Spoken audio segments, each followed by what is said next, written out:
Hey Emily, I've looked over your second lesson plan, and just working my way down the rubric. Let me give you some feedback.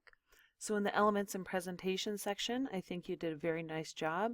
You clearly thought through and looked at the standards for what students should know coming into your class, and then align that with what they should be doing in this class.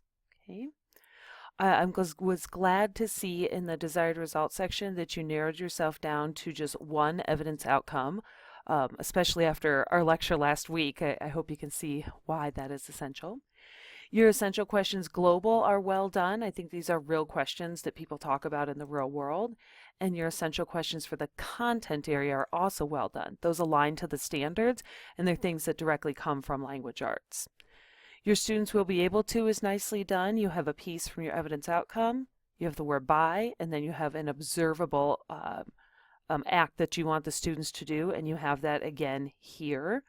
Your students will understand is well done because it's aligned to your evidence outcome. The assessments are clearly well thought through. You know, at this moment, I'm not really grading those per se as just checking for completion, but that being said, those are well done. Okay.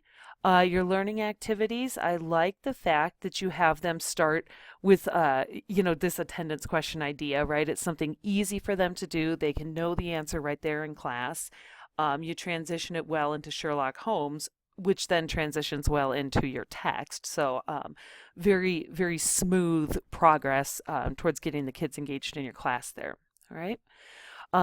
The direct instruction you're picking up to review from what you did yesterday, and I like the fact that you're asking the students to bring that background knowledge out instead of just telling them what it was that you did yesterday.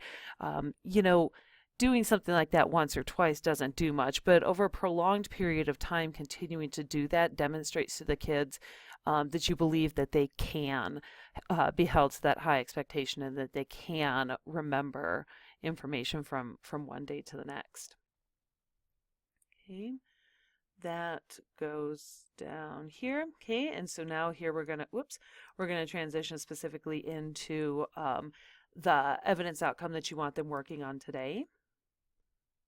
All right. The tomato worksheet, be sure that you attach that for me. It's either a separate document that you upload or it's an appendix at the end of this lesson plan so I can see that. Okay. And then this piece right here, I want you to be a little more explicit. So you have a bullet point. Teacher will model the first two sentences for the students. Read the sentence out loud. Vocalize the thinking process.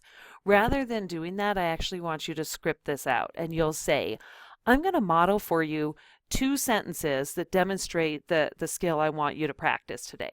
So, for instance, we have Willie from Death of a Salesman, and Willie has been characterized as a salesman through and through, which is obvious about his character, but what about some of those less obvious things? What kind of a guy is he? And then you're going to read some sentences from Death of a Salesman, just like you said here, provide options for students, but I want you to put those three sentences in here, okay?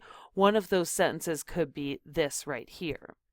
And when I saw that, I realized that selling was the greatest career a man could want, because what could be more satisfying than to be able to go at the age of 84 into 20 to 30 different cities and pick up a phone and be remembered and loved and helped by so many different people. So out of the three sentences you write in your lesson plan, that's going to be one of them. And then you're going to say, I chose this sentence as the best example of Willie's characteristic of being very insecure, right? He always has to be loved by someone else. It's not about loving himself. And I can see that in this sentence because people who worry about other people liking them tend to do that because they don't like themselves.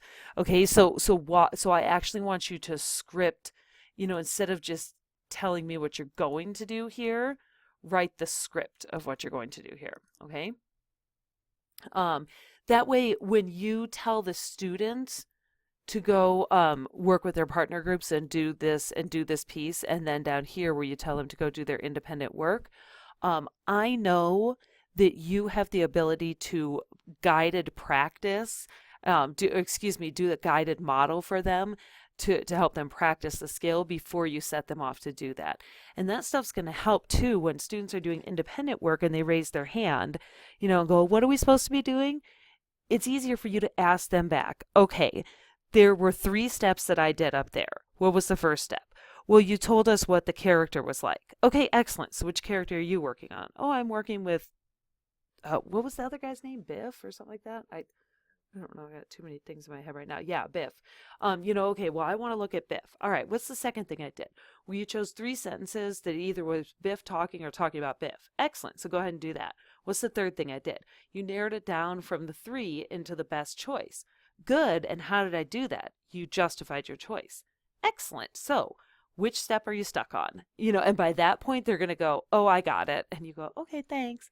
Right? No work on your part, just helping them to recall how to practice this skill. Okay. This piece at the very end, the independent practice, is well done. So again, I'm back to the rubric here, and that so that you make clear to the students what it is that they should be doing, and that you have an engaging close for the students writing on the index card, something that they learned about Death of a Salesman. Okay, thank you.